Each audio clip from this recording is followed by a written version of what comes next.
Welcome to the Open Forum in the Villages, Florida podcast. In this show, we talk to leaders in the community, leaders of clubs and interesting folks who live here in the villages to get perspectives of what is happening here in the villages, Florida. We are a listener-supported podcast. There will be shout-outs for supporters in episodes. In Season 6, we will continue making substantial improvements to the podcast. This is Mike Roth, and listeners, I'm thrilled to share with you this podcast, which is my passion project for you. This podcast brings me joy, brings you knowledge, inspiration, and a lot of things that people need to know about the villages, and the people that are living here, and what's actually going on. Creating this podcast is a labor of love, even though it demands more time than I can easily spare. Now, here's where you come in. You can help us keep the podcast alive and thriving. How? By becoming a supporter. First, there's a small monthly donation. Visit our podcast website, openforuminthevillagesflorida.com, and click on the black supporter box. Even a small $3 to $10 a month donation makes a difference. And guess what? You can cancel anytime, no strings attached. Thank you. And your support means the world to us. Stay curious, stay inspired, and keep those headphones on. Hope you enjoy today's show. This is Mike Roth on Open Forum in the Villages, Florida. I'm here today with Larry Martin. Thank you. Larry has an interesting past. He's a retired pulmonary medicine physician. He and his wife moved to the villages from Cleveland, Ohio, 2015. Larry soon became active in the local writing community. In 2017, he started as the president of the Writers League of the Villages. He also created the club's monthly newsletter and served as the editor of the newsletter for 8 years. In addition, Larry has won several Florida Writers Association awards for short stories and full-length fiction. This year, he published his 27th book. That really is amazing, Larry. I had in the back of my mind one book that I might want to write. I'm hoping it's published after I'm gone. His 27th book is a novel about college students caught up in campus anti-Semitism and terrorism. Wow, you're writing topical stuff. You look like you haven't been in college in just a few years. So, Larry, why don't you tell our listeners in your own words a little bit about your career? Thank you for having me. I was a pulmonary medicine physician, and I really began writing while I was in practice in Cleveland, medical books. I wrote several medical textbooks. I also wrote books for lay people about lung diseases. I've been a writer for many years. When I moved here in 2015, I became interested in writing fiction. I started writing novels. I've written several novels since then. And of course, I do a lot of other writing. I write a lot of information on the internet about a variety of subjects. So I just really enjoy writing and teaching. I've been able to take a lot of the information I've learned and use it to give presentations here in the villages on a variety of topics, from Frank Lloyd Wright to Irving Berlin and many others. You play the piano too, to go with the Irving? I started playing the piano after retirement, and my advice is don't do that. If you want to learn to play the piano, start when you're 7 or 8 or 9. So I'm not a very good piano player. I understand the music theory from playing the piano, but not proficient at all. Neither was Berlin, by the way. He was not a very good piano player. Really? He had other people play the piano for the music he wrote? He learned only one key, F sharp major, which was the black keys. He would always write his music with a trained musician sitting next to him. He would pound out some melody, and the musician would actually write down the notes. Yeah, there are a number of musicians like that. Wayne Richards here in the Villages is a great keyboard guy and a songwriter, and he's written a couple of Broadway shows. He's working on one now. We have him as our accompanist in the improv shows. I wanted Wayne to really get into this improv thing, so I gave him a book on how to do music in improv by Laura Hall, the person on whose line is it anyway. And I'm over at Wayne's house giving him the book, and he says, Mike, this won't be any good for me if there's written music in it, because I don't read music. I do everything by ear. And he's amazing. There was only one page of music in the book. That's where we are. How come you went into these other areas of writing if you didn't study writing when you were in college? I always enjoyed writing. I did write some in college, but nothing for publication. When I got into practice in Cleveland, we used to give talks to various people about subjects. Back then, we had the old Kodachrome slides. I would give these talks, and I'd say, it's a lot of information that I've learned in giving these talks. Why don't I just write about it? And I did. My first published book was called Breathe Easy, about lung diseases for the general public, and that was published by Prentice Hall. And that led to other writing, and as I said, medical textbooks as well. So it was just something I enjoyed doing. When we're recording this before the election that has the marijuana initiative on it, as a guy who's got a lot of years of experience in pulmonary medicine, does smoking marijuana hurt your lungs? I think inhaling anything with smoke can hurt your lungs. It's a matter of degree and how much you do, but whatever you inhale, any kind of smoke, it has a potential to hurt your lungs. How did you become interested in Irving Berlin?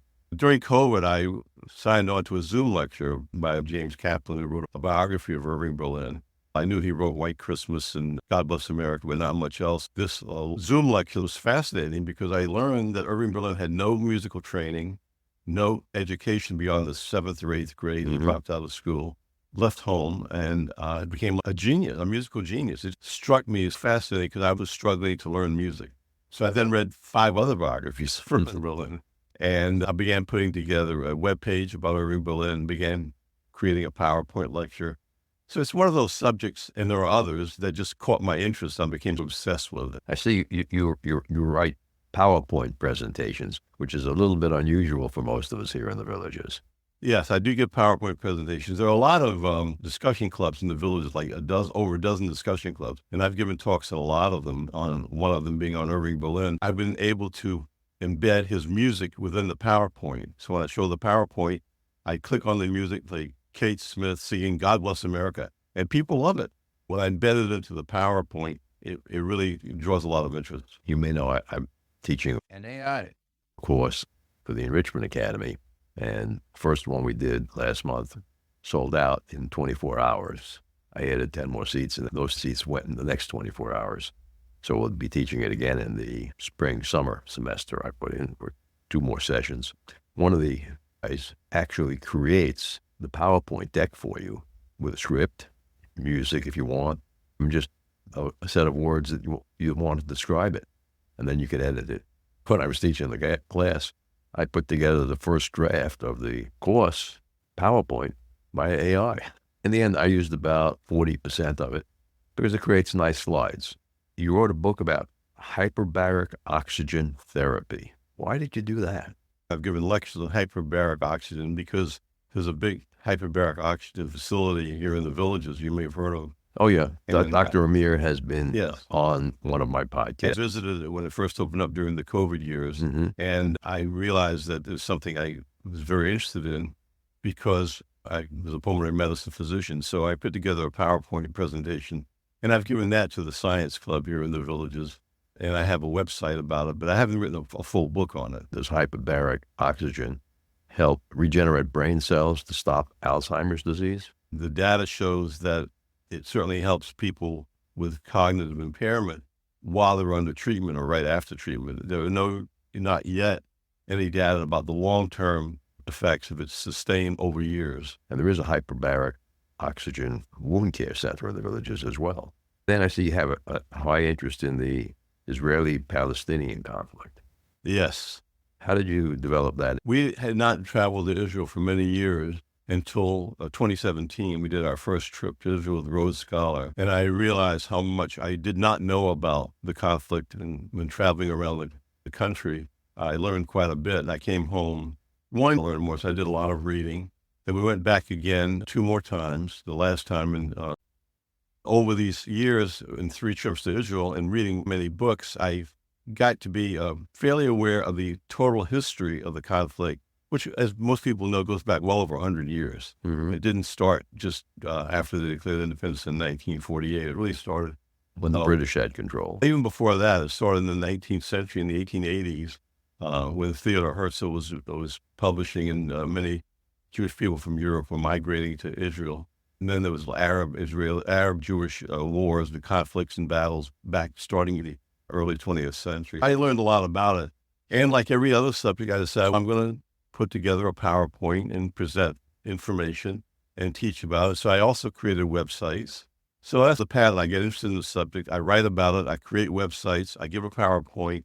I did not write a nonfiction book about it. But then a year ago, before October 7th, 2023, I thought I have enough information. I'm going to write a novel about the conflict and put it on a fictional college campus.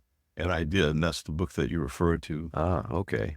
Now, we're going to take a short break here and listen to a Alzheimer's tip from Dr. Craig Curtis. So, Dr. Curtis, what do you think the future looks like, Alzheimer's treatment here in America? I think the future looks very good. I think that these blood tests are going to make a significant difference in our ability to detect someone who's developing Alzheimer's disease before symptoms. A person who develops memory loss due to Alzheimer's disease, we know that disease actually started approximately 2 decades or 20 years prior. We know that amyloid starts building up for approximately 20 years, 15 to 20 years, which then initiates other brain cells to die off, essentially, which leads to Alzheimer's disease. So we're trying to remove that amyloid prior to that so we can prevent Alzheimer's disease. And we're also attempting to, once somebody already has the cognitive changes or memory symptoms, we're trying to figure out if reducing that amyloid really slows the disease. We now have, of course, the world's first medicine on the market that is slowing Alzheimer's disease by removing amyloid from the brain. And we're looking at newer, more advanced forms of those medications that remove the amyloid much more quickly in a matter of months.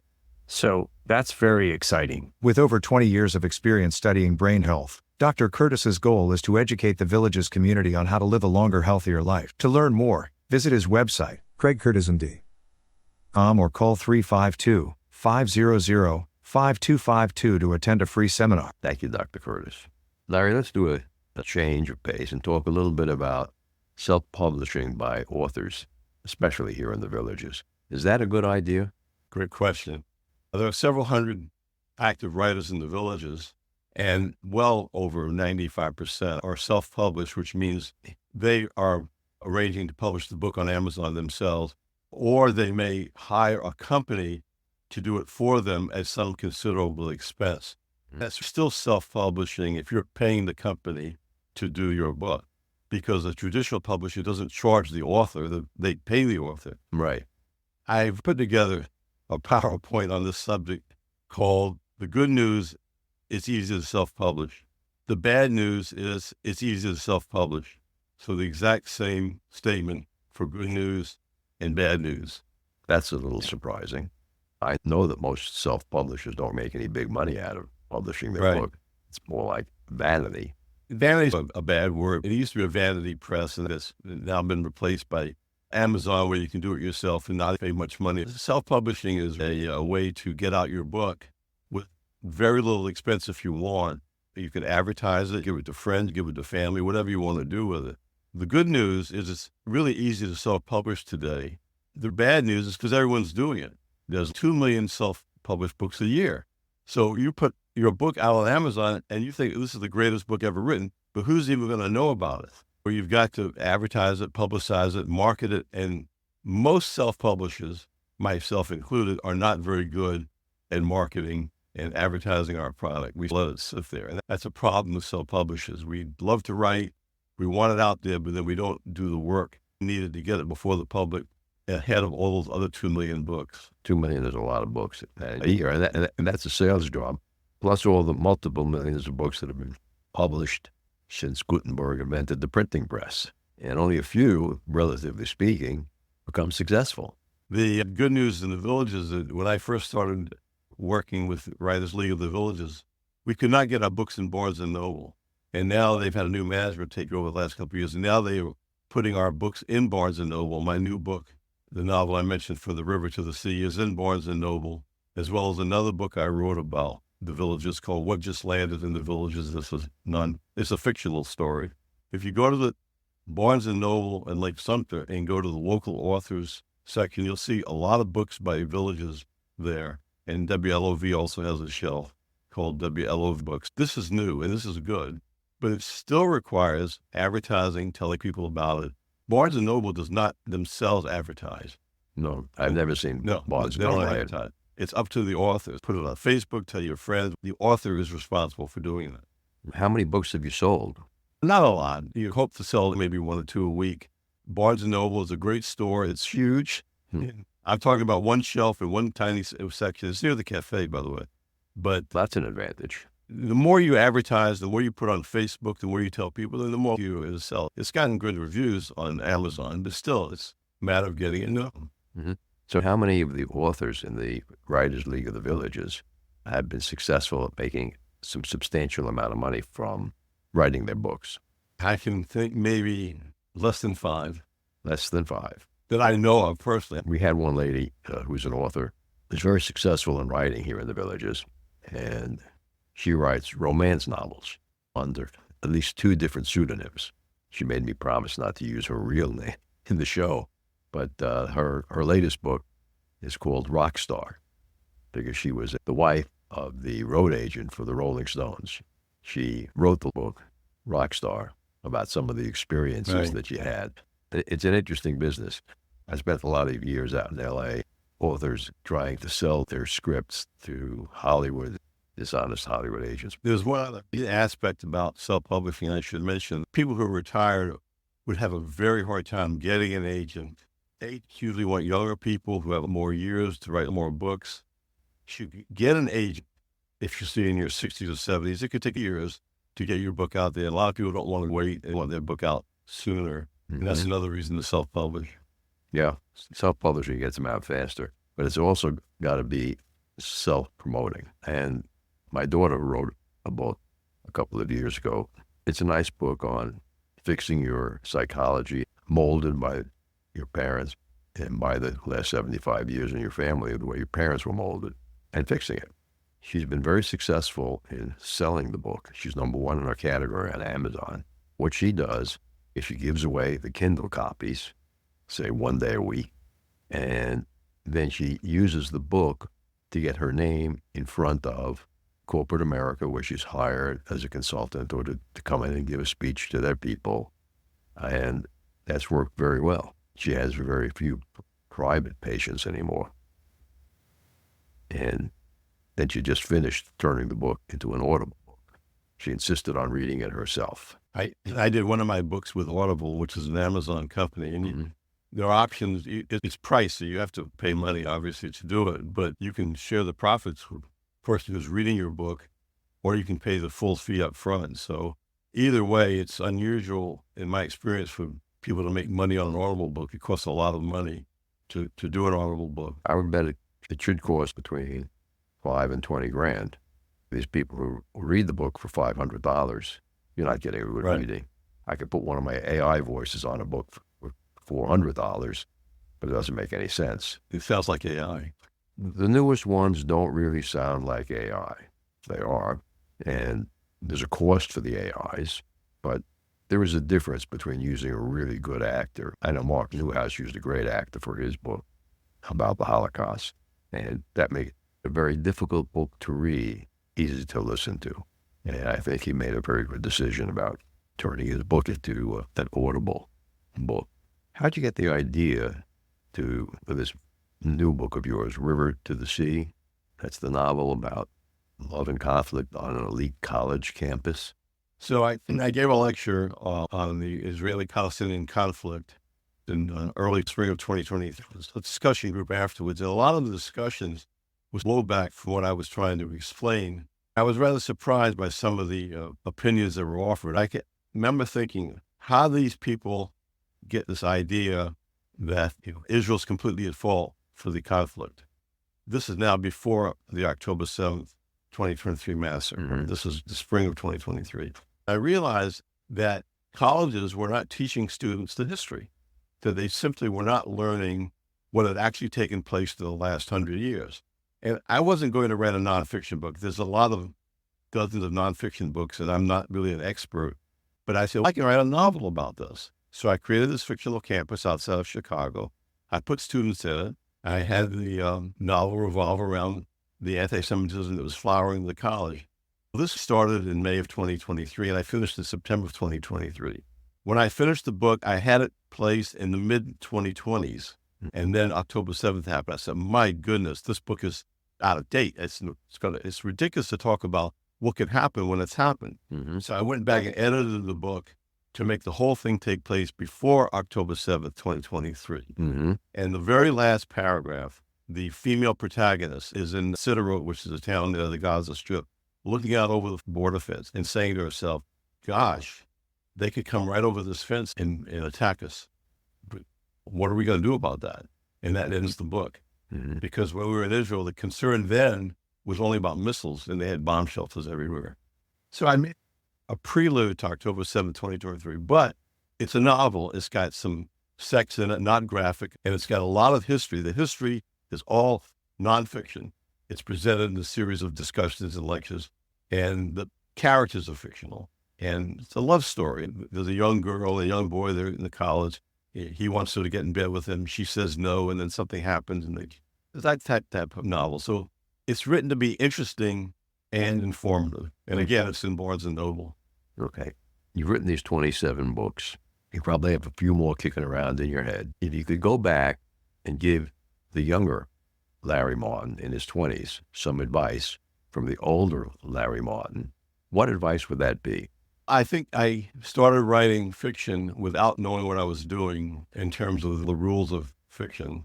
I wrote a Civil War novel in 2014, 2015, which I thought was a pretty good novel. I grew up in Savannah, Georgia, so it's about General Sherman coming to Savannah. I created a mystery for him. It's called Sherman's Mistress in Savannah. And then I joined a writing club. I read parts of the novel in the writing club. These are critique clubs. Mm-hmm. And I read one of the chapters, and some person in the writing club said, Larry, you changed the point of view in this chapter. I did not know what he was talking about. I wrote the novel without knowing anything about the rules of fiction. Not that the rules can't be broken, but I didn't know them. I would say an early Larry Martin should have studied a little bit about writing and learned some of the rules about the fiction, point of view, and things like that. I just wrote it from the seat of my pants. So I've learned a lot. Mm-hmm. That's what I would have done differently. Mm-hmm. What is the next book you're thinking of pen to paper on? As it turns out, I'm writing a book now. Mark and I are writing a book together about Irving Berlin for children, a kid's picture book. We're Mm-hmm. still working on that. I'm collaborating with another person in the Villages to write a book about the Great American Songbook, which is a collection of songs That's fantastic. from the 1950, and how they relate to movies that show these songs. Yeah, the first book, I'll give you a little bit of a challenge, Larry. Take your idea, feed it into one of the AIs, and get an output. Tell the AI what your perspective is, what you hope to do with it, and how low you want it to be. Then feed the same input to 3 other AIs. Take all 3 AI outputs and collate them and see what is different. Do you have a favorite AI that you use? In the world of AI, the changes are daily. This is a little bit difficult. My favorite yesterday was Microsoft Copilot. I like that one because Microsoft threw a lot of money in to create OpenAI. They use their most current model as well as past models to answer questions and provide advice. The other one that I like is Gemini from Google because that's got a very wide knowledge base. They call them large language learning models. And the bigger your model, the better it is. On the other side of the coin, a company called, I think it's Anthros, which is an AI that you pay for. They have been scraping the web for years. Okay, taking copies of the material in the New York Times and the Wall Street Journal. Just this week, they were sued by those publications saying it was copyright infringement. In my opinion, all of the AIs are capable of hallucinating. I've had that experience. First time I asked AI to do the transcript of the show, which is what I do, the very first ones, there was a lot of stuff in the transcript that neither I or the guest said. When I'm doing research on my Civil War novels, I've written 3 Civil War novels. I use what's called primary sources, that is, sources written during the Civil War. And then I asked AI, and I became very knowledgeable about Sherman's famous telegram to President Lincoln giving him the gift of Savannah as a Christmas present. So I asked AI about it. AI was quoting completely wrong information. They quoted junk from the internet and did not quote any of the primary sources that I knew about. So I became disenchanted the way they just misinformed information. That means the model they were using didn't scrape back far enough to get Sherman's original telegram. Right. The stuff is there. The information's on the internet, but AI did not have it. The problem with AIs is when I started to prepare for the course, there were 168 AIs available in the marketplace. Now it's over 250. It keeps growing every day by 4 or 5. Some of these things do fantastic stuff like screen capture, training videos, and animation. I created a whole video to sell the improv show by putting 3 sentences together, feeding it into an AI video creator. It created the script, the B-roll stock footage, the voiceover announcer. After it was finished, it gave me the option to edit. That sold out the show in about 3 days after I put it out there with Constant Contact. If I had attempted to do the same video myself the old way, I was looking at 40 hours of work. It would not have come out as good. I'm a believer in AI now. 3 years ago, I would have poo-pooed AI. And it changes all the time. Apple's just putting their big toe in the water with their newest phones. I'm not sure if they have AI chips in the phones, but Samsung in their S25, which should be out early next year, has an actual AI chip, which is better for privacy and security, and probably it'll do things faster, although using the AIs on the web, I haven't run into one today that is slow. They're all reasonably fast to make them extremely usable. So Larry, if someone wants to read some of your books, how do they do that? Besides going to Barnes & Noble. They're on Amazon. Not all 27 are still published, but you can go to Lawrence Martin, MD, and you should see all the books pop up. You can email me at drlarry437@gmail.com, and I can give you links to whatever books that you might be interested in, or give you more information about what I've written. And if someone is interested in having you speak at one of their clubs. I've been speaking a lot, so I'm pretty well known in the villages for speaking in various different clubs. I just gave a talk to the Freethinkers Club. I've given a talk to the Humanist Club, Philosophy Club, Science Club, other clubs, Civil Discourse. If you're in the villages, just drlarry437@gmail.com, and I'll be happy to give a talk on any subject I'm knowledgeable about. Great. Thanks a lot for being on the show with us today. Thank you. Remember, our next episode will be released next Friday at 9 a.m. Should you want to become a major supporter of the show or have questions, please contact us at mike@rothvoice.com. This is a shout-out for supporters: Tweet Coleman, Ed Williams, Duane Romick, Paul Sorgen, Kathy Loving, and Dr. Craig Curtis at K2 in the Villages. We will be hearing more from Dr. Curtis with short Alzheimer's tips each week. If you know someone who should be on the show, contact us at mike@rothvoice.com. We thank everyone for listening to the show. The content of the show is copyrighted by Roth Voice 2024. All rights reserved.